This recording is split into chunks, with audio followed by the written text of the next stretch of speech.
This week's episode is partnered with our friends from Tomorrow Skincare. Gentlemen, there's absolutely no need to raid your girlfriend's skincare collection anymore because now we have our own, and do not pretend you don't know what I'm talking about. Tomorrow Skincare delivers for men in a way that is easy to use and simple to understand. The products will make you feel good, smell good, look good, but more importantly, give us the confidence to go out there and attack the day ahead. I've been using the Essential Collection, and not only am I feeling physically good and very sexy, but it's a bloody great way to start the day knowing that you're doing something to actually take care of yourself. And the team at Tomorrow Skincare have given us an incredible offer to all the Dyl Friends fam. Use the code DYL, that's DYL, for 20% off at tomorrowskincare.com. That's 20% off at tomorrowskincare.com. Make sure you check it out. The link will also be in the show notes. It's hard to inspire me Yeah. because I have my own bloody truckload worth of inspiration. So I don't often go looking for other people doing cool shit. But when I land, when I come into a room, you fella, you're just all brimming with bloody cool creativity, and we're kind of in the same world. Yeah, it's good. 100%. It's good shit. So I've got to get out more. Yeah. Well, to the right places. Yeah. I'm actually quite. Are we started? Yeah. Let's start. Yeah, we're starting now. We're on. We're live. Oh no, we're not. Yes, we are. I'm actually quite the opposite in a way. Like I need to get out more, but like out to where you are more. As in into the into country? nature. Right. Yeah. Be a hermit. Be a hermit. Not be a hermit, but I think that like when I'm in Melbourne, it's such a and when you live in a city, like anyone, you can get so cramped up. You're like in this world. You're living in the concrete jungle. And I know I used to live in Sydney, and the best thing for me ever, whenever I was feeling shit or when I was feeling down, all I would do is go run and jump in the ocean. And straight away, that was like a trigger for me. Like, all right, you're back. Like I'm a bit like, I love, not in a way spiritual, but like I just love being in nature, but I know I don't do it enough. Yeah, circuit breakers. I used to teach that stuff, mate. Yeah. Attention restoration theory. What is it? Well, your mind is like, when you're watching TV and you kind of fuzz out from the actual watching what's happening with the characters or the story that's happening, but you're sitting there, your mind is restoring because you've allowed it to have some downtime and you're not thinking about whatever's front of mind. You're not thinking about your girlfriend paying something, being fit, looking great, getting a new car, getting something fixed, whatever it is. You're doing something that's really not your life. And that's what green spaces do, attention restorate, and they give you back your attention because you've only got so much each day, whether it be 8 hours, 9 hours, 12 hours, you need reboots and you need to recharge. So green spaces, is that like, do you mean just going into a green space? Like what actually is that? Yeah, it's kind of a phenomena. So they don't really know why. I mean, we're biologically, we are animals, right? And so we've come from natural spaces and not necessarily four-walled spaces. Well, we've come from natural spaces. They found that in the 90s, I think it was Kaplan and Kaplan, a husband and wife duo discovered that with people in hospitals with a window out over a green space would recover quickly or recover faster than the other side of the building that didn't have a window on a green space. And so they thought, shit, there's something in this to a bird tweeting and, wind blowing through a tree. Humans dig it, and it means that we can go back to that restoration thing, which is physiological. Wow. How do you do that? What's that for you? I have a really good balance, and I'm stuffed if I know where it's come from. I'm pretty selfish. We've just had our second kid. My wife has. We've got an 8-week-old kid at home, and my wife just doesn't sleep enough. And I would be sleeping. If I was breastfeeding, I would be having my 7 or 6 or 5.5 hours a day. Helen's getting 3 or 4 hours a day because she's so tuned into the kid. And I think I'm selfish enough to just, you know what, the kid's just going to have to cry, or I'm going to have to. I always find space for myself to bugger off into the bush, or to go for a paddle, or to sit under a tree and read a book.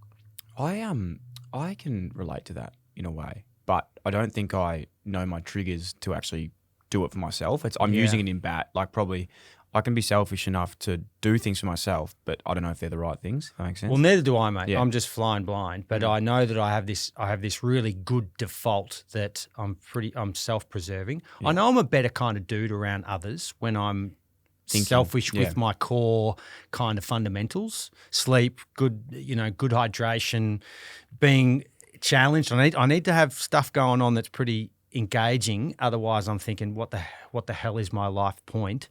So I've always got these good defaults, and I think that makes me a better human around others. Love that. Hey, we jumped into the show because we've already had about 15 DNMs off the mic as well, and I'm loving where this is going already. But Beau, it's incredible to have you in today. Wanted to get you in for a long time. Massive fan of your work.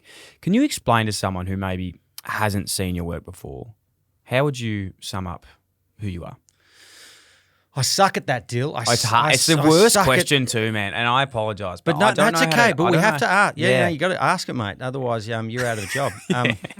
All right. So I've been in academia for the last sort of 10 years, but I was always a bit of a misfit. So I was always attracted to university life because of the challenge of the potential of thinking and perception and where we can go with our minds. Yeah. Because I've always had the body stuff sorted. I've always wanted to be physical, at least as an adult. So I suppose that's kind of what I am now. I'm just someone who's trying to agitate my mind and body and do interesting things. So if I was to split my week up, I'm a dad, I'm a writer, and I'm a filmmaker. And they're all combined, and who knows, I wouldn't mind being a bit more of a farmer, but I think that's sort of off to the side. That's coming. Doctor of Philosophy, though? Yeah. And what I think fundamentally is lacking now in universities is philosophy. You know, every second academic there has to have a doctorate. That's their bread and butter, but they're they're lacking in the philosophy and a doctorate of philosophy. We're pretty meat and potatoes now, and we often don't think weird and wonderful shit in a university because it's hard to get money from that. So I'm really glad I've left the university sector. I had a ball. I loved it. I didn't really want to leave, but it was good to leave in the end, and I'm much better for it. And this could be a super, super dumb question, but there is no such thing. What is philosophy? Like, what does one teach in that space? Well, I mean, let's start with a doctorate. Yeah. And philosophy is very similar in a sense that a doctorate, you have to add to the pool of knowledge. You have to say something, think something, articulate something that's never been put down on paper before or had in a conversation. Now, that's a very intimidating thing. There's so almost is that like when you get your PhD, is that right? Yeah. And it's the kind of black belt of academia, and then you can go on and be this wondrous researcher or think in your particular area of interest. But to get to that start point, you have to put yourself through the rigor of seeing what other people have said in your realm, or you think you've got everyone thinks they've got original ideas. People think they've got original theories. Truth be told, it's been out there for a long time in other forms, even if it's slightly different to what you think of it. So to add to the pool of knowledge something that is genuinely new, you've got to think pretty hard, and you've got to really try and articulate what the hell it is you're saying. And that's what a PhD is, that real refinement of a very big thing into something that's tangible. What did you do yours on? Do you remember? Yeah, I did it on expeditionary learning. Wow. And so you're right. They have $5,000 and $10,000 competitions that if you can articulate your PhD in 2 minutes or less, you win the money. Yeah. It's very hard. You've got to try and boil down these big things. Well, I remember when I was playing sport, we'd have a lot of in the high performance realm, a lot of the in that high performance sector, they would be doing their PhDs, and while they're doing them, I'd always be like questioning like, what are you doing yours on? What are you doing it on? And it would be on like the most smallest muscle in a chain when you turn direction. Like it was so intricate of like what this one form of study is, and it has to go for they're like a thesis, aren't they? They're thousands and thousands of words on certain things. 100,000 words, and which is sort of a typical length, 300 and 400 pages, and dripping in knowledge of what other people have done in and around it. They're super specific, which is kind of bonkers, to be honest, because to be a good human, you shouldn't be specific. Yeah, I've met some very, very bright people in academic worlds that are shit, man. They don't know much about how to change a car or how a car works, or what birds that sing in a tree. They're very isolated in their thinking. Yeah, I think I already know the question to this, and we'll get through it, all these stories today. But do you think you've learnt more from doing that study or being outdoors and making all these films? The easy answer is to say, look, mate, up a tree, I want to learn a lot more. But I learn a lot at university because I've learnt to be very critical of myself and what is, the world of absolutes. There's a lot of people. I think I was listening to the Taliban talk yesterday. One of the ministers for the Taliban talking about why and how they're doing things in Afghanistan. And I thought, he's talking in absolutes, let alone the fact that it was so unjust what he was talking about, and I thought he's talking like this is like gravity or like it might not be blue, but when we look at the sky, we see a blue color. That's what we've prescribed it as. That could be fact. You could say that, okay, the sky is blue. Most human eyes see it as blue. That's the color we've prescribed with these words. It frustrates the hell out of me when we have these huge absolutes that really ream us, that really put these boxes around us. We've got to smash through them, man. And humans have got potential bloody dripping, but we've got to see it in ourselves to do it. As a long distance runner, I get it because I know that you can run 50 Ks and you think you're stuffed. If someone came and put a gun to my head, I'd run another 50 Ks because I have to, and you'd do it because you don't want to die. So where we think is the end point, or where we think is our absolute, can just get stuffed. We can just keep going. How did you find that? How did you find that piece? Was it through education? Was it through actually just getting out there and trying things? Like, probably what I'm trying to say, was there a crucible moment in your life that you realised this, or do you think it's maybe who you've always been? Yeah, I've got, I don't know. They're really hard questions to answer, Dyl, because I get a lot of questions from me of, so why are you this particular way, or why do you think these things? I don't know where the seed was to create this me as a 42-year-old. I'll be in a very different space in 5 years' time, and I'm not sure I'm not sure what's going to take place in the next 5 years. It's going to make me a different Beau. I've had a really diverse day today, and no doubt that's got some stuff in there that's making me talk to you in a particular way now. And if we'd done this chat yesterday, I might be, a smattering of difference. And that's a really lovely thing. But that's a shit answer. Okay, so fence sitter. I've got really good parents that are weirdos, right? Yeah. Mum's nuts. She's a hell-bent nurse who's really down to earth, and my father, who's a wacko artist. They both think pretty differently. They're both quite opinionated, got lovely worldviews, which I think has rubbed off. Love it. I hope to think so anyway. Yeah. Well, you are a victim of your circumstance. Yeah. Yeah. I think I've turned out a lot, like not just good things, but also like you talk about role models.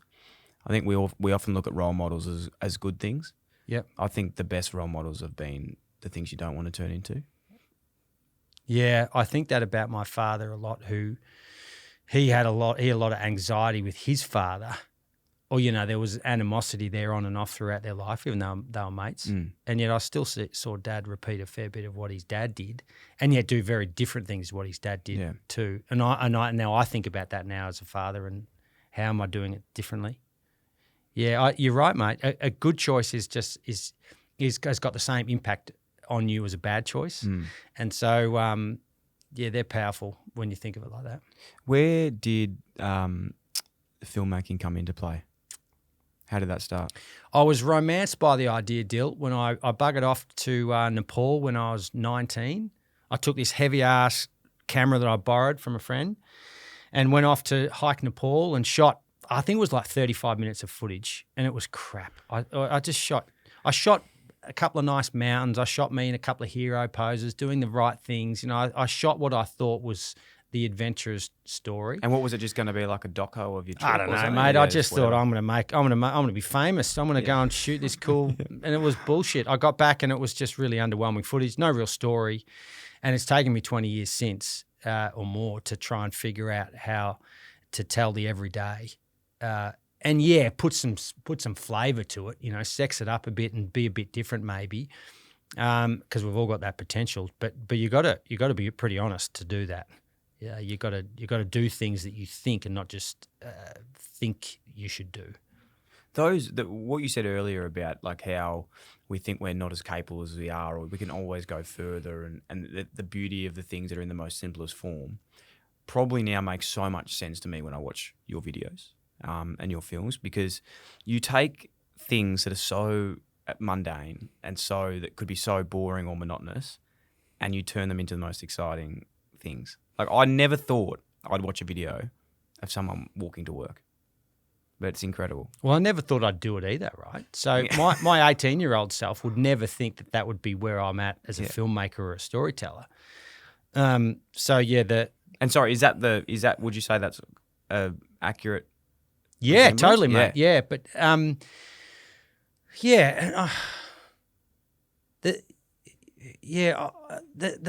it's hard to answer why I'm attracted to this so-called mundane, because in some respects it's not mundane to me. I think I'm bloody lucky, Dyl, actually. I've never been bored. I may have as a kid, but I don't. My memory's crap from when I was sort of 14 below. Puberty, I think I had like a light switch, and I remember from puberty. Before that, I don't remember much. But yeah, I know that I'm lucky. I've landed with my bum in honey with my sense of perception that weird shit, mundane stuff, things that have got a slow burn, a walk up a highway, it really interests me. They really interest me. So I'm lucky. Well, they interest 461,000 other people that you've got subscribed on your page. Well, that's a bit of a falsehood in a sense, in that, well, thank you, but you got to work like heck to make a story out of that sometimes too. Yeah. And sometimes I'm lucky enough to say the right things on camera and a story will emerge pretty easily, but otherwise I've got to work it. I've got to, bloody wring the towel because I haven't said enough or articulated what the hell I'm trying to do. Where do you start with a concept? What happens? Well, this is interesting because you guys know the lay of the land with how and what people are interested in out there. You guys are good at what you do. As I said, I haven't always been good at filmmaking or talking or storytelling. I haven't always been good at it. I fell into the trap early of trying to create things that I thought other people would want. Now I realise, Beau, create shit that you're interested in and be very critical of what you're doing. Don't waste people's time. Never expect someone to watch your stuff unless it is something you think is worth watching. And I won't. I just won't do it. But the thing now, how I make stories now, and this is a bit of a Mitch thing, so big tip of the cap to Mitch. So I now make my stories with another dude. A bit like you guys, you collaborate, and it's good. You've got feedback loops in one room, and that's really good. Otherwise, we isolate ourselves and keep proving ourselves right. So having this sort of network of creatives is good. So Mitch and I now create our films entirely off the narrative.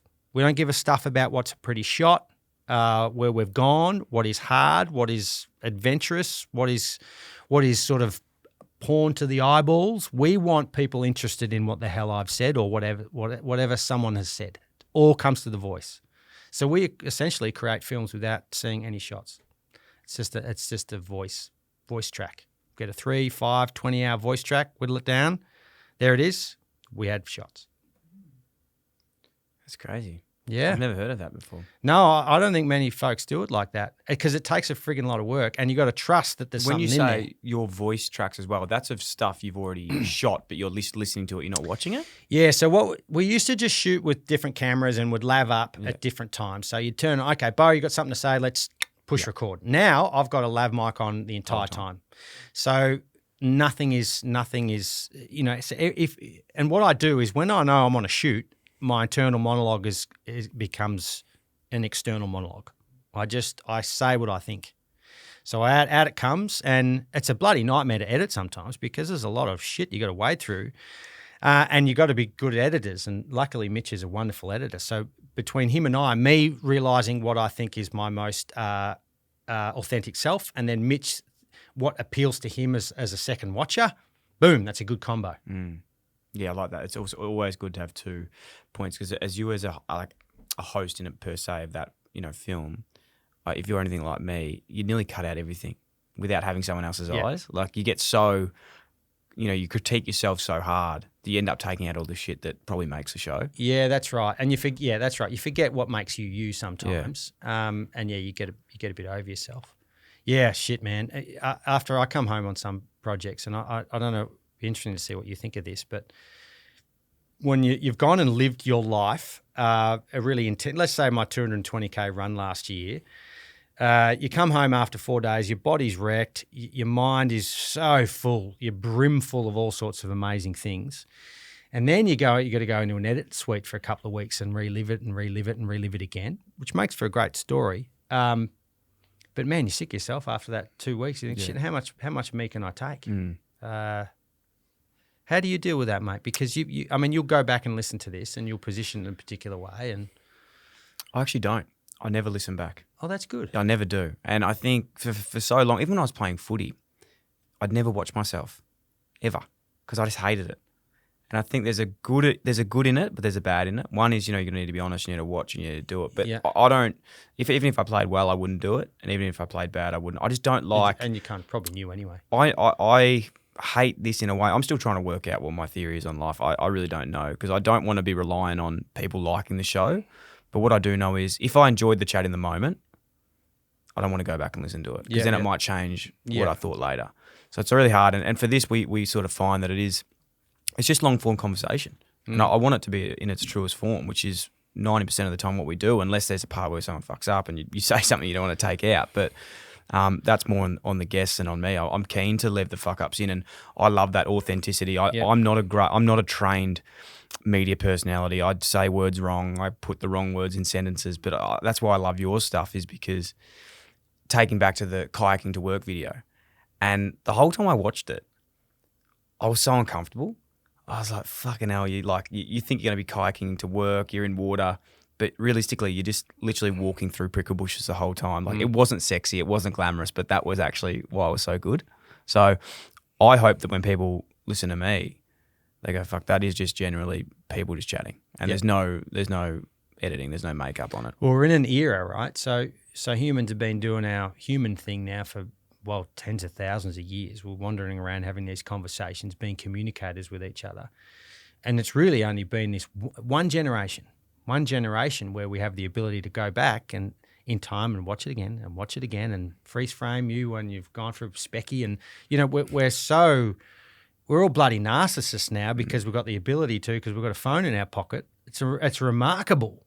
And so that's yet to be really told, actually, the effect of how much we can see ourselves, how much we can play back our lives in front of us. And we've got 168 hours a week, right? And if you're playing for 2 or 3 hours your old self all the time, you're losing an awful lot of life by being in the past.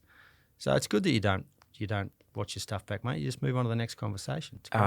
People will laugh when I say this, but there's one of my favourite movies is The Secret Life of Walter Mitty. I don't know if you've seen it. I have, yeah. Oh, you like it? So at the end, he's searching for Sean Penn and the camera, and he gets to like that famous leopard, and he's just about to take the photo, and he doesn't take it. And then, they're like, why didn't you take the photo? He goes, the most beautiful things you just want to experience. And I'm trying to get better at that. Just sitting with it. I tend to slut myself out a bit and try and share those moments. I would have probably taken the photo. Yeah. I must admit I probably would have. Yeah. But I get it too. Because for every photo that I have taken or these great moments I think I've shared on camera, there's been 10 more that I haven't. But I sometimes wish, I wish that was on camera. The big sharks in Africa I couldn't get on. I didn't get well enough on camera and I lost my camera, but I wish I had that footage. So the contrary of you getting photos versus me, I'm talking about like pre-drinks with mates versus like great white sharks. So I'm thinking I don't need to get the pre-drinks photo. You're talking about actually cool things. Margot Robbie, if I'm ever within the same bloody postcode as Margot Robbie, I'm taking that photo. Yeah. Yeah. Okay. I've told my wife this too. Yeah. It's above board. You're probably right, to be honest. Maybe I should take more photos. Yeah. Well, if it's Margot Robbie, absolutely. What are some of your favourite films you've done, or favourite challenges? I want to talk about like the challenges you do yourself. Again, I think I find your content like a song. Okay, this is getting real weird. Okay, maybe it's a philosopher in it. No, let's do it. Is the fact that like, and just call me out if this is weird, but when you listen to a song, you can sometimes, it's what that song means to you. And that artist could have written that song. Sometimes you look up the lyrics, you go, fuck me, that did not mean what I think it did, but it meant that to me because that's what I got out of it. And I find that maybe with your videos, it's the same. I don't know. I mean, there's only so much of me that can answer. Because it's my question, really. It's for me to answer. Yeah, because I never set out to inspire people with my films, and that comes through a fair bit. That Beau, you've inspired me. I really like your positivity. I'm off running now. I'm doing things, and I never in my wildest dreams thought that would be the case. I'm just out there trying to keep their interest. I just don't want to waste their time with a story. Like I said before, that's pretty much my one key thing, and I think a lot of filmmakers are often trying to get their perfect demographic. They're trying to get their perfect film out there. I'm not sure there's such a thing. Even Tarantino's only made 9 films. I want to make 9 films in the next 9 months or the next, 4 months, 5 months. I want to be a slave to the trade because I don't think there's such a thing as a perfect story. Point being, I just want to get it out there. But I love the analogy of the song thing. What interests me about your song analogy is that I often think that the song impacts you based on that time and place of where you are. Or where you heard it, yeah. Yeah, so you've got your head full of all sorts of things based on that time and space, and then this song comes on and you make that transference. Yeah. Think of how many gay artists out there have written a song that sounds like it's a heterosexual song, and yet it's not. And yet all the heterosexuals out there listen to it and they instantly picture their male or female partner opposite them. And it wasn't written for a male or female idea. It was just written for love. And yet that's the picture we put in our head. So I think that's kind of what we do. I do that with Radiohead. Yeah, and I'll listen to their stuff every year or two and reinvent the song because I'm in a different space. Yeah. Well, maybe it is. Maybe when I've been watching your parts, like that message that keeps coming through to me is like that get comfortable being uncomfortable. And maybe because it's a message that I've been, I've always, I think as a kid I wasn't that, and it's always something that I've been trying to challenge myself in doing. Even since I was at footy, I did on a camp recently, a resilience camp. I did not want to go to it, but I was like, I need to, because I know that I can get better from it. So when I was watching that stuff, when I watch your stuff, I just go, fuck, I need to challenge myself again. Well, that's nice, mate. Yeah, I never imagine what the amount of stuff that comes through. There's tens of thousands of comments on YouTube that people say things, and I've only read a smattering of them really, but they do tend to go back to that sort of thing of it inspires people to take. I think everyone's got these great paths in them. Sometimes it just takes a kernel from someone else to inspire them to take it, and that's bloody good. Yeah, I'm happy to be that dude, but I never set out to be that dude. That's cool. I love the fact that you don't pretend that that was it as well. Like you could sit here and say, it's good to be inspiring, but I was like, no, I just make it for this, and it's what other people do with it. Yeah, that's right, mate. And beauty's a bit like that, a good looking, as someone who's attractive to you isn't on the planet for you to be attracted to. You're just attracted to them for a whole bunch of reasons. But yeah, the whole reason for them being on the planet wasn't for you to be attracted and to feel these things. And in some respects, my films are kind of the same thing. Love it. Back to the main question of that. What are some of your favourites? What are some of your favourite experiences and why? If you had to give your top 3. There's been some moments across, and look, I don't have many films out there, and I hope, I hope within the next sort of 12 to 18 months it's going to be double. We're trying to really crank out more content and not to be slaves to it, like we are on social media. But, okay, that's a cop-out, Beau. Go back to your back catalogue. What's your favourite stuff? I really like I had a massive moment out there in Western Australia when I gave a presentation on day, I think it was 25 or 30 when I was eating beans. Yep. I ate beans only for 40 days. Yep. And that's a video? Yeah, man-made of beans, or the human beans, sorry. Yeah. Very clever play on words there.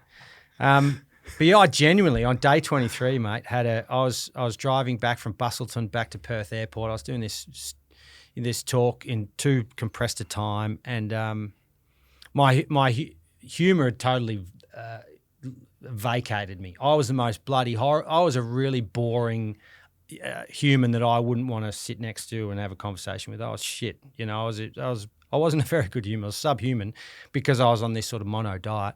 And I had these big epiphanies about how we think and what we do and how we have relationships and what our vocab is. The amount of words I can talk to you about is all based on what I shove in my mouth. All based on food. Really? Beans dumbed me down. My vocab halved, my humour halved. I didn't see colour the same way. It's just I completely shifted. And was that because? Sorry, did you make that film to test it out, or was that the aim of it? Yeah. And there, everyone on a lot of people on YouTube said, "Beau, tell us about your science. What was your magnesium like, or your B12, or your bloody cholesterol?" I don't know. They're just numbers. I wanted to know how I feel. You know, and I use my vocabulary to tell you how I feel. As a runner, I have a really good litmus test of my body. I know intimately how far I can run based on what I shove down my throat. You know, so if I've changed that algorithm, then surely I can have some really good epiphanies on what I think about politics or colour spectrums and whatever, you know, based on what I eat. I thought it was fascinating. And that was a big moment. There was a genuine moment where I thought, shit, I'm kind of tapping into something here that I didn't expect. What did that teach you? Have you made changes post that, or are you more aware of what you're putting into your body? Like, is that what it did, or is it more? Yeah, I just had a half a bag of snakes. You did. That's what I was just saying, because you rocked up with half a bag of snakes, a I haven't eaten kombucha sugar for ages, but Yeah. I'm just been basically drinking coffee all day. But it's been a big day. But and that was all. It was at the post office next door. But yeah, I'm pretty militant with what goes into my body now. But what it did do, mate, is after 40 days of eating beans, I no longer crave food. Not one thing. It completely abolished craving. So even when Anything. you finished? Yeah, so I crossed the finish. I ran a 50K race on the final day of the bean experiment. I thought I'll try this ketosis thing too. I'll try a high-protein diet and I'll try and run this ultra marathon. Worked fine. You know, I was pretty slow, but it was all no worries. And my friends gave me this goodie bag full of awesome food at the end of it, and I had no desire to eat any of it. All I'd eaten is beans for 40 days, and they gave me licorice and fruit and beer and beautiful bread rolls. And I just thought, I don't really need that right now. I'm full. And so, I had a sandwich that night and then started eating it the next day. But I have not craved anything since. Wow. Yeah, just completely abolished it. Would that be mentally, or do you think that's mental? I think or your body? It probably had a lot to do with sugar. Yeah. Dopamine levels in our head. I don't know the science behind it all. I do know that my brother-in-law was probably whispering in my ear a while back. He was talking about vices and how humans are so full of vices. And it's so much easier to live in life if you don't have vices. What do you mean by that? What do you mean by vice? Like, if someone's a slave to things within their, maybe habitual, so you get up and you have to have that coffee at a certain time, and then you have to have a follow-up one at a certain time, and you have to have your green leafy salad a certain particular way, or whatever, you'd have your tea a particular way, or you have to, I don't know, be facing east in the whatever. If you have habits that are often somewhat irrational, or you're less, you don't function as well unless you do those sort of things. I think that's, I think you're not doing yourself any favors. Yeah, I remember once, and this goes back to a very stupid story, but when I was playing, I used to do this routine thing, and everyone said, you have to do the same thing every week.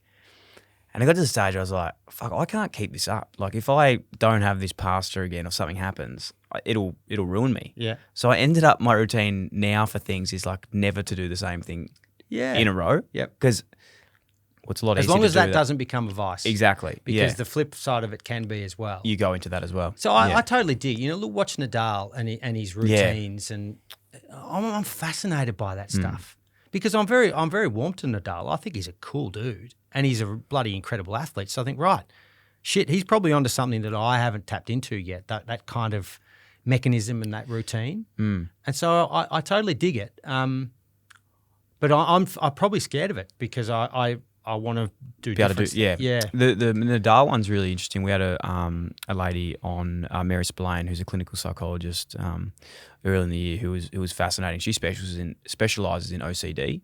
Yeah, right. And her field is talking about how in the general public, OCD is seen as something really serious, but in the professional world, it's seen as being an elite sports person. Yeah. So being onto the Nadal thing now, I don't want to assume that he has OCD, but it looks like there's some tendencies there of that. And people go, wow, that's awesome. Look how professional he is. But really, that could be quite debilitating for someone to have that. Yeah, totally. Yeah, he just happens to be incredibly gifted, just very good at tennis. So he's able to put those two things together, and then it works from this perfect world.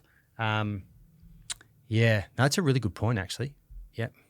I mean, musicians and artists, I think, have been the outcasts of society for an awful long time too, and they've had to kind of find think of the percentage of how many artists and musicians and people that are really artistic and creative haven't depressed punched through. Yeah, not everyone's going to be a Banksy or a an Andy Warhol or someone. Yeah. There's a lot of people that just fall between the cracks because they keep pursuing these oddities that just don't fit in with or to explode in the cultural norm, you know.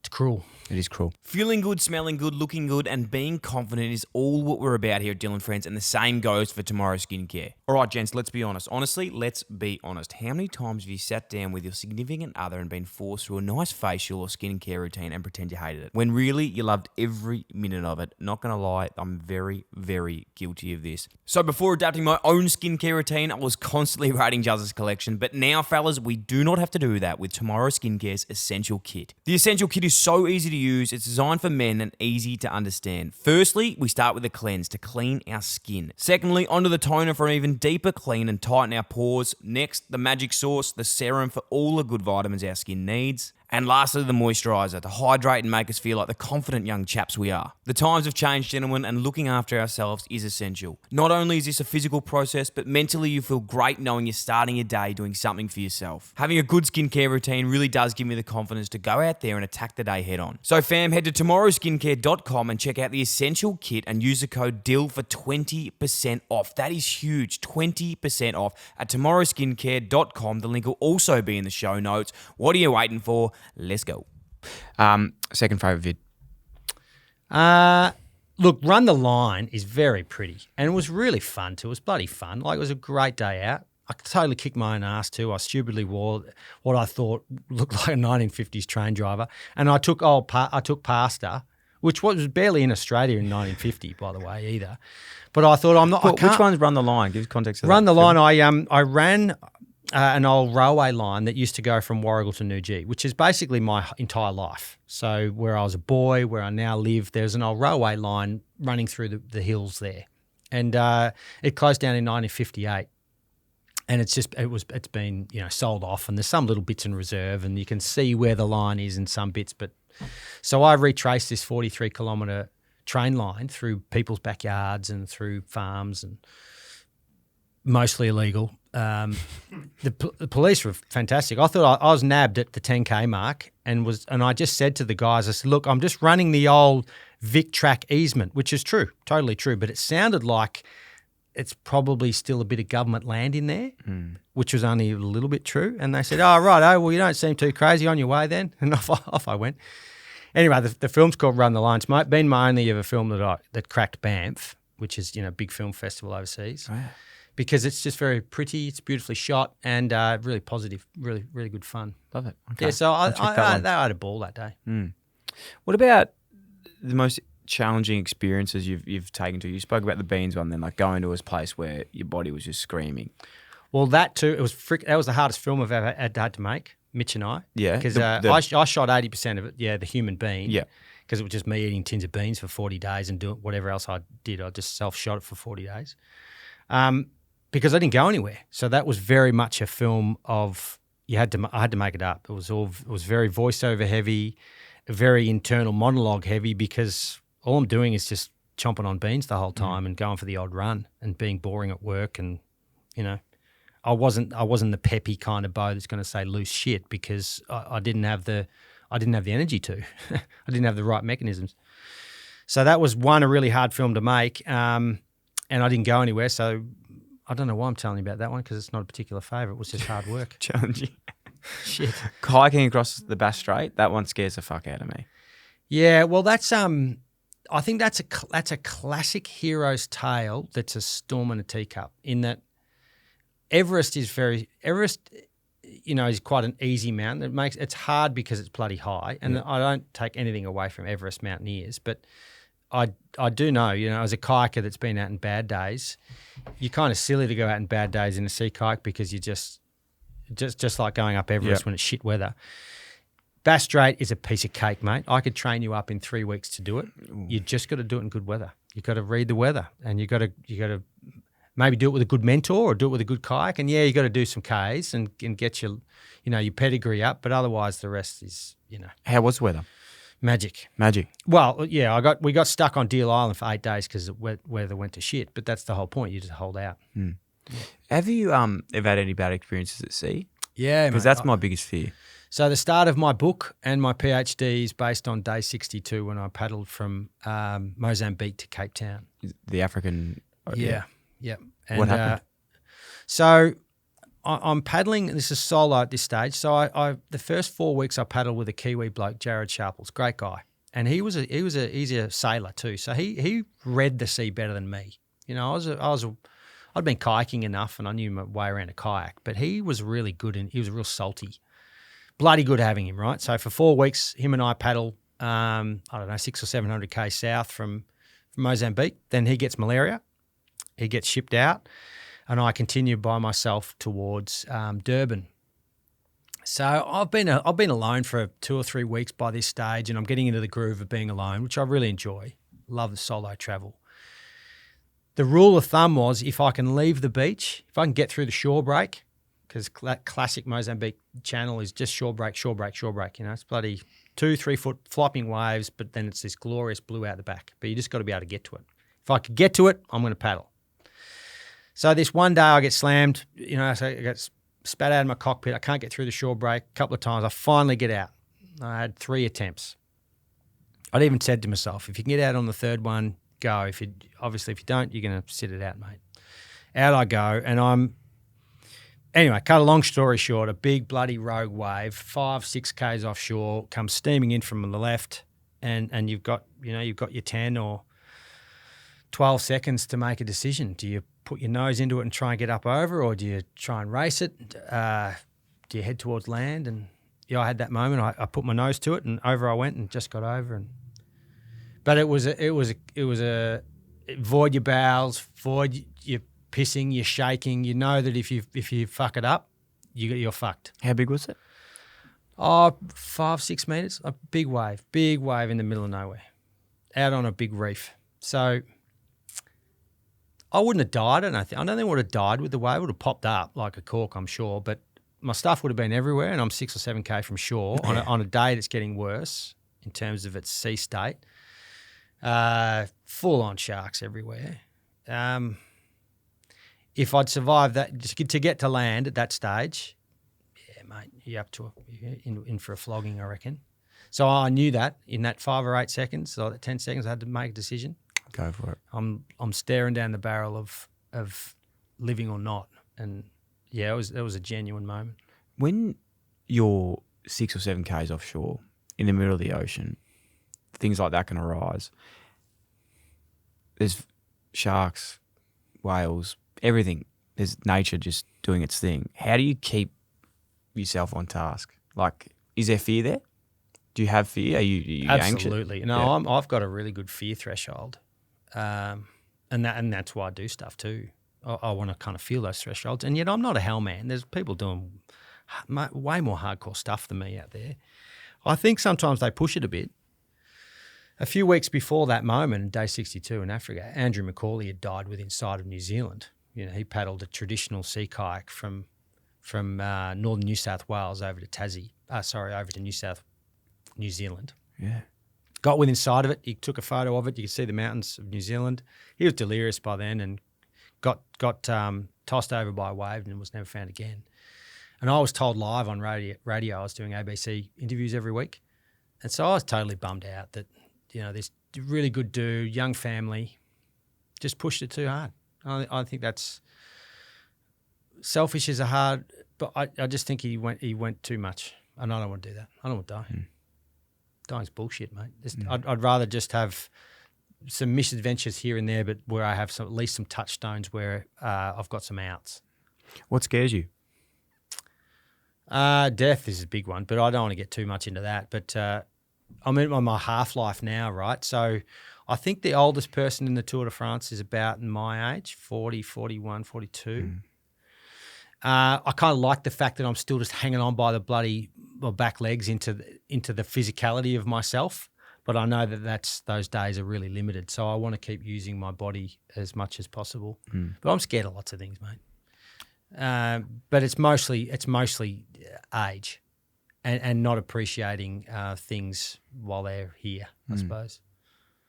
I'm not an overly religious person, right? So I just think, shit, man, when the lights go out, they go out. And what is beyond that, it just scares the shit out of me. So I want to do lots. Have you got anything that you're teeing off at the moment? Like what's something that you want to achieve, or what's the next thing that's there? Well, I've got to kind of crank up everything. Yeah. So my Backyard Adventurer book's been out about a year now, and that's done great. It was a COVID book, which sucked. So all of these live events, talking to good people like yourself, just evaporated. So it was down the line of a screen, or it was on a phone call somewhere. So I lacked the personality of going and meeting folks and telling them about my stories. But that did okay. The Backyard Adventure is doing well. But and is that just basically what you've done to date, the Backyard Adventure? Yeah, is that, kind of. Yeah, and I didn't want to be, I don't think I've done enough to warrant sort of this. You definitely have. What do you call it, a memoir? I didn't think it was a memoir just yet, but it was kind of a ramp up. I think my memoir's in 20 years' time, but it was all right. This is a prologue. And I unpacked a whole bunch of YouTube films and talked about some experiences like in Africa and hitchhiking and doing fun stuff, and then just unpacked a couple of key films, which were really good fun. And so that's what I'm doing now. I'm doing much the same. I've got the Bad River series, which is going to come out next month, that I've been plugging away at for bloody years. It's almost finished, so that's going to be the skeleton of a book. Love it. You mentioned something then, I didn't want to go into it, but now I can't not. Hitchhiking. Have you got a good hitchhiking story for us? It's something that I've always wanted to do, but I don't know if I can. Oh yeah, I hitchhike across into Canada and across the US, all over Ireland. That was probably my funnest. Yeah. My auntie, she was getting into it. She was trying to set up a website that had a photo of every Irish pub and every Irish main town and a whole bunch of town life in Ireland. Kind of like a mini Getty Images, she wanted to do this thing. She's Irish. So she paid me I said, look, I'll do it for chips, right? She didn't have a big budget. So I think she gave me €15 a day for a month to travel around Ireland. And so I used £5 at the pub, €5 in the pub, $5 for food, and then I kept $5. That was I was earning a good day. Anyway, so I hitchhiked around Ireland with a tripod and my camera and whatever. And I spent the last, I forget how many days it was, but I think it was a couple of weeks in jail. So I had my two, and it's a good story.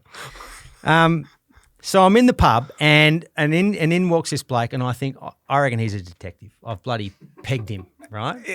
So he saddles up next to me, and we get chatting, and anyway, he's looking at me like, who's this bloody blow-in? Is he here to bloody rob the joint? Is he what is he going to do?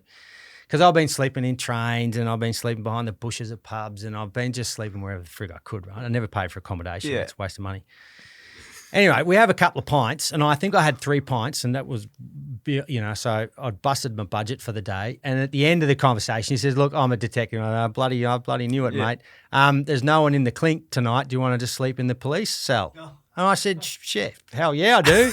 It was warm, no worries. He gave me a lift there, plainclothes cop, And then what he did, so I just go from town to town, and then he'd ring ahead, and then that guarder, the policeman, would ring ahead to the next one. So I just went from lockup to lockup. What the hell? Yeah, just slept in the clink. Unbelievable. What the hospitality in Ireland is incredible. Awesome. Yeah, so drugs has been about the only thing that has unpicked, because they're a very Catholic country too. They didn't have a crime problem until drugs, basically, until the 80s. Wow. Zero. And so their Garda, their police, they're basically like, they're really good sort of community citizens. They're not like here. It's the whole gun culture thing, shit. We've ruined it. But yeah, over there it was really nice. I keep thinking, like, every story I hear from you, I'm like, all right, that's definitely your best story. Nah, mate. I got some. Well, the other one, I did a year of university in Canada. Keep them coming. And me and this bloke, he lives in Melbourne now. Actually, he's a bloody funny bastard. And we were getting drunk. Of course, we were getting drunk one night, and we said, let's hitchhike to Alaska and back. From Melbourne? No, we were living in Vancouver. Okay. We were living in Vancouver, and we had to get to Alaska and back in 5 days on $50 between us. And so we had 5 days, we had $50, and we had that was like 4,000 kilometers to do. And we had to get proof, right? So I took a little video camera. This is before phones, before mobile phones. Off we set, and we got it. We did it right, but we didn't think we would. We got to Alaska in 3.5 days, so we had a day and a half to get back. So we go across, we get to Alaska, and we're there for 5 minutes, and the border security, a lady, She filmed myself and Fulsh in our undies running across into America, touching America, running back. She's filming. She's the Border Patrol. This is before September 11, right? Before the world went nuts. And so we come back in. She stamps our passports in our undies. And then we go down. We stand on the edge of town thinking we're stuffed. No way can we get back to Vancouver in 30 hours. This guy comes around the corner. He's in this shit car. He's doped out of his head. He's just broken up from his wife and he has to get back to Vancouver. And he says, man, I'm driving the whole way. So we jump in and so we did a rotary. So he's driving. He's already been up for 24 hours. He's totally heartbroken. He's high as a kite. 5 hours in, he's like, I can't do this. Do you guys want to drive? So Fulsh, who's been smoking, he gets in the driver's seat, drives a 5-hour stint, me in the back. We just do this rotary of very high people driving to Vancouver and we get back in time. Unbelievable. Yeah. It ended up pretty dodgy, actually. I think he wanted to take us home, that bloke. Oh, wow. But it ended pretty dodgy, but there was 2-1, so we were okay. Yeah. But these experiences, like, you must realise they're not everyday experience. Like, a lot of people don't do things like that. Backpackers do all sorts of weird stuff. But yeah, I've had my fair share. You got to be willing to do kind of. Yeah, I happily sleep anywhere in ditches or under bridges or, I don't spend money on accommodation. I think it's a waste of bloody money. It's like spending money on sex or water or parking. I just don't really do it, So I map my experiences around that. Unbelievable. Darcy's looking at me. He wants one more. One more of your craziest stories.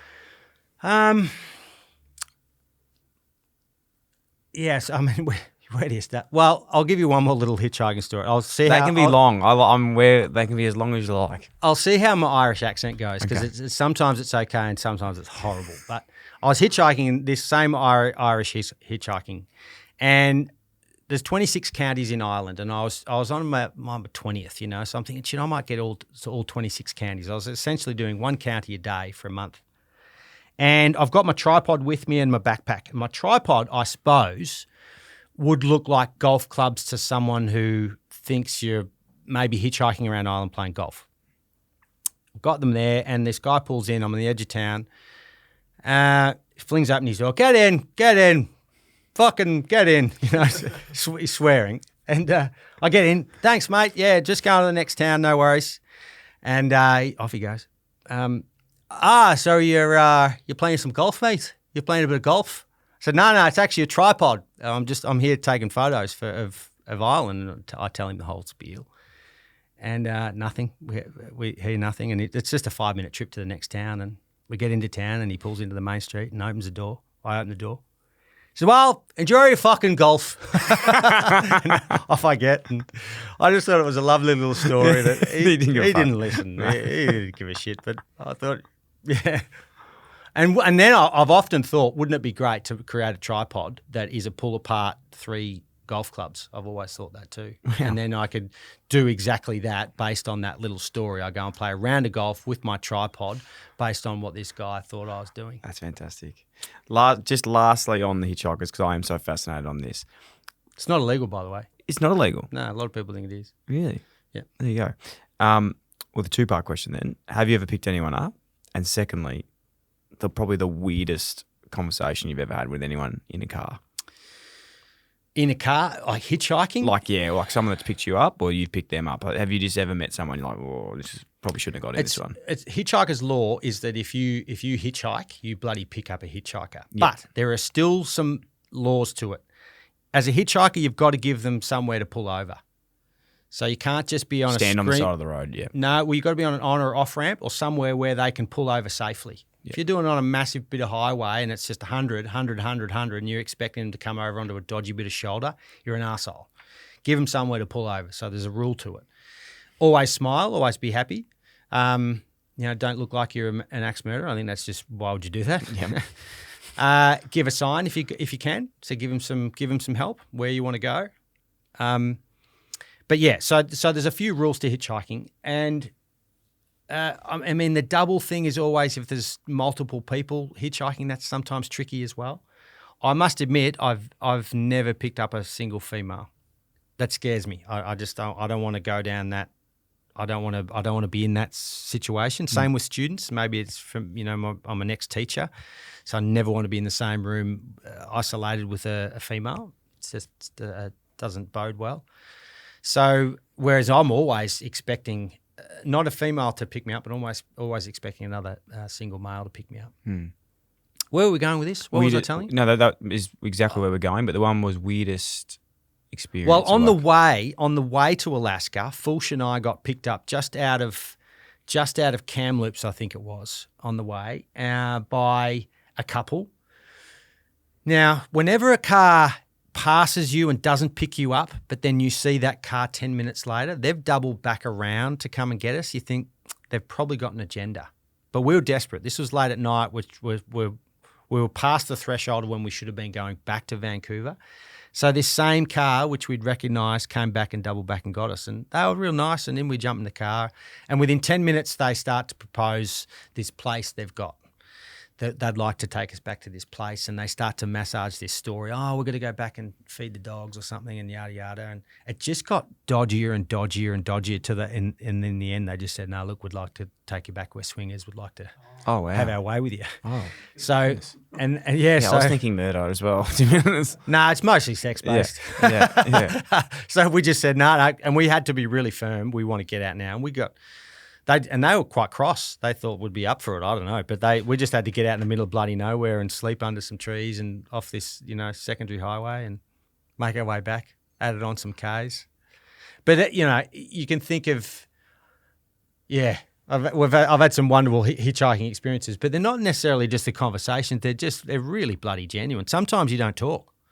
You're sitting next to someone who's trusted you. Yeah. To come into their life for this 1 hour, 2 hours, 3 hours, and you just don't talk. You just sit there and listen to the radio. Here's one. Righto, last one for you. So a couple of days after day 62 in Africa, I come into Sodwana Bay in South Africa. So I'm still a bit tender after that experience, and I'm still a bit gun shy. I'm not real happy about being a solo sea kayaker at that particular time. And so just to add to this story as well, how far was that kayak? How many days, that journey? I did 105 days or something. 105 days. So I just wanted to add that in because that's a massive part of it. That's it was a big paddle. I had a massive beer in the paddle. end. Yeah. I shed a whole bunch of weight. I shed like 10 or 12 kilos and then put it all back again when I hit the beer. Hit the beer for the last month. Yeah, got real lean. And it was a wonderful experience, but too hard. I just made it a bit hard on myself. But about halfway through, I came into Sodwana Bay and I needed to get resupply. The resupply was, 5 or 8 kilometres in town, not on the coast. And within, say, an hour of being in Sodwana Bay, I'd met an Australian, great bloke, Digger his name was, expat, ran a dive company there. He knew someone and someone else knew someone. And lo and behold, the Chinese grocery store owner was away that day, and the truck was parked down at the port. And they fling me the keys to this truck and say, go into town, leave your kayak here, you've got the truck, we've got the kayak. That's kind of a good deal. But you'll have to pick up anyone who's hitchhiking between here and town, and the same for coming back, which is it's just one road in, one road out. So here I am. I'm still in my PFD, zinc all over my face, got, my Crocs on and my one pair of shorts. And I'm driving this little Chinese truck into town, picking up hitchhikers in a place I've never been before to go to a grocery store. I don't know where the hell he is. And, I'm just picking people, and not in the cabin with me. The back's open and people are just getting on and off. I'm just the bloody bus driver going into town and back. And I thought, this is just the dark's nuts. It was so cool. That's unbelievable. And I didn't film any of it because the camera's back. All I'm doing is to go and get a bloody loaf of bread. And there's one of this awesome side story, never got shot. That's so cool. Yeah. That's a Sean Penn. That totally was, mate. Yeah. No, I would have shot it. Yeah, no, but I would have shot the hell out of it. That is pretty sick. That is awesome. I love, and I messaged you about this when, I really wanted you to come on the show, but I think today, chatting, everything we've said, the one thing sums it up, which I love the most, and it's nearly your motto that I want to steal, but I can't because I haven't done what you've done, is doer. You're a doer. And I love that mentality. I love that. Just that attribute in a person who just goes out and does things. Is it something you've obviously consciously thought about, But what does it mean to you to be a doer? And how could someone become a doer? And what do you mean by it?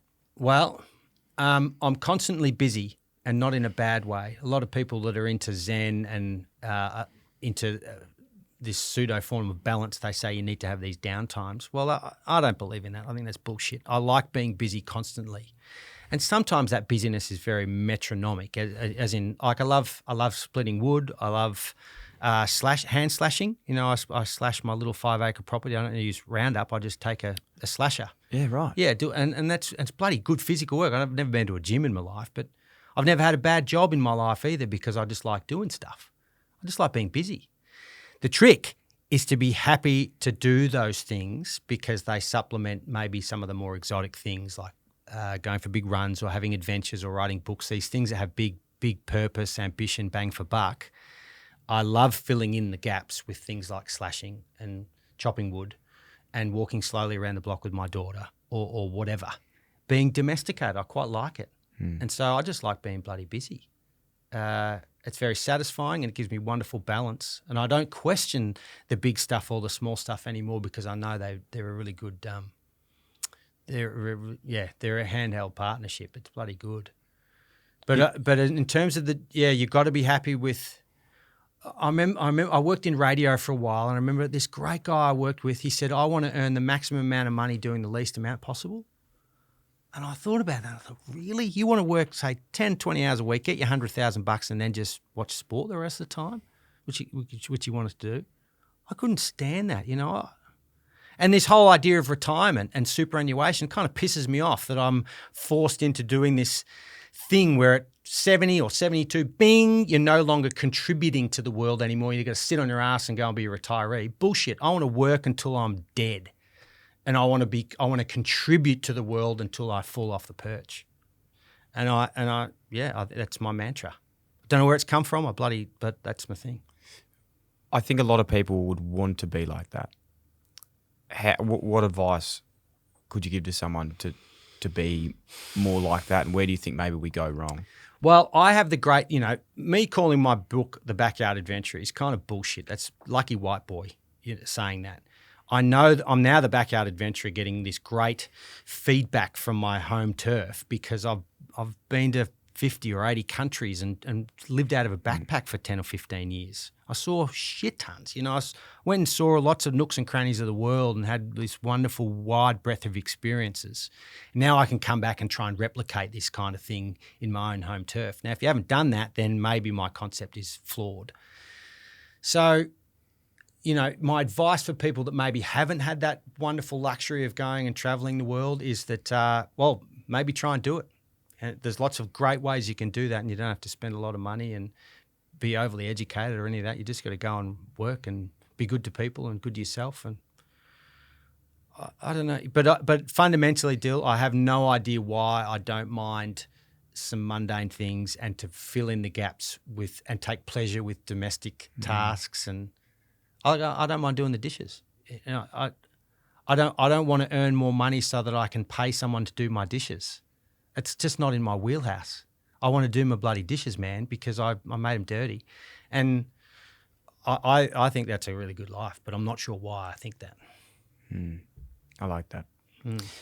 Lastly, who you are, the values you have, doesn't strike me as the typical person that would post on YouTube. Do you know what I mean? Like, your videos are nearly everything against what is successful, and that's why it's so cool that you've had a great success on YouTube. Well, I'm not yet, and I've got a long way to go on YouTube. So where are you on that then? Because my question was going to be, how did you get so big, and when did things change? Well, I'm just a pissant on YouTube yet, but I want to explode it. I want to go. I mean, look at Casey, right? So he's Casey Neistat. Yeah, he's probably 13 or 14 million subscribers now. He's top of the tree for someone who's creating short video content, story content. YouTube is still driven by how-tos and music. So we're still the third rung on the ladder on YouTube in terms of why people go there for creative content. The reason I like YouTube, I certainly don't have any shares in Google, but it's the thing is, it's very inclusive. an awful lot of the world now has smartphones. What is it? Almost 8 billion people on the planet. I think there's 5 billion smartphones. So every time you release something, there's a potential of 5 billion people watching your content. It's very attractive to me, and that's not my ego talking, but that's my market. That's my instantaneous market. And if I'm any good at what I do, I could tap into some of that. And so that's what I want to try and do. It's probably a bit hierarchical. Maybe I'm suckered into the idea that I just want to get numbers and numbers and numbers. But at this stage too, I just want to earn money. I need to earn a wage. And is that through YouTube? Yeah. Yeah. Yeah, and it's not earning anywhere near enough because we haven't got the balance right. We're still paying our mates to come and shoot with us, and we need to pare back, and I need to write more. But it's coming, but it's not paying like a university job. But yeah, so that's the challenge, mate. I just want to try and bust the algorithm and just and make it work for me, and it's just not there yet. But what are the goals? Like, do you know how to do that? Are you going to put anything in place? Because I think if anyone knew the algorithm, they'd do it. But it's tricky too. Like, we don't put ads within our content. You don't? No, because we've still got a bit of purist about us with film. In that it's really lovely to watch a film. So where do you put the ads? Start and the end? Start and the end. Yeah, and that's it. Yeah. And at the end, people aren't going to. Yeah, they've clicked off by then. So they get their 8 seconds at the front, and that's it. Yeah, wow. So it doesn't earn us a lot of money, but we just it wouldn't anyway, right? It might give us an extra 10 grand a year if we did that, and so what? So keep it pretty lean and mean, and just make more content, make better content. But we'll start doing live shows now too, mate. Yeah. Which is so how can we see them? Because you've got some in Victoria. Yeah. In so Australia we hire out the Jindy Hall. So 1.5 k's up the road from me is an old town hall, 120-year-old hall, and we hire it out and fit 140 people in. We do Friday, Saturday shows every 2 months, and now we're going to do that in New Zealand in August, and then come back and do it in Oz. And next year we're doing Europe and North America. Wow. So we're just going to go hire a whole bunch of halls and theatre spaces and just go and shoot films and show films. How can people find that? On the website? It's not live yet. New Zealand will go live next week sometime. Yep. But secret screenings. Go to Beauisms or beaumiles.com. It's all on there, mate. Yeah. We'll have the website in the show notes. So make sure you get to that show. I know we'd love you guys. Save 3 tickets. You're only an hour and a half. Yeah, please do. We'll make sure we get there. Do a little road trip up. Be fantastic. Incredible today. Honestly, I was excited for it, but I think it's going to be one of my most enjoyable chats I've ever had. So I really appreciate it. You're welcome anytime. We'll get you back and tell some stories. But yeah, well, maybe we'll get you on a film. I've got a junk series where I make stuff out of junk. Yeah, and it's kind of a pseudo series, but anything that's kind of comes from junkish stuff, I make a series out of, like a bottle of wine off the side of the road or whatever. Well, I'm going to do a junk cricket where Mitch, who used to be a first-class cricketer. He's bowled for Australia and Pakistan and stuff, as a warm-up bowler. Very fast, 125 k's-ish, I think he's top speed, which for me would be, holy shit, I'm not going to see the ball. I'm going to make all my cricket stuff from the bat to pads and everything out of junk. And maybe we could do something with footy. We have something like a junk footy something. Lock me in. Like it used to be a pigskin, right? Yes. So maybe we make a football and then have a kick around. Love it. You ever made a football before? I haven't as yet. No, neither have I. No. So I think we might have to make a footy and then we'll have a kick and we'll make a film out of it. Mate, I love it. I'm up for it. I think from anything today, I just want to be doing more and doing things that excite us. I have a big thing. I don't know if you believe in this, and I don't know if I believe in it. It works, but I have this thing now where if I need something, I'm just I know I need it. I'm going to let it bring it to me. And today, I swear to God, last night I was thinking about something I really need. Not really need. But I was thinking, I wouldn't mind this. I think this would be really good. I need it. I was like, should I put like an application out for it? And I'm like, no, fuck it. It'll come. Today, something came. Like, it's already presented itself.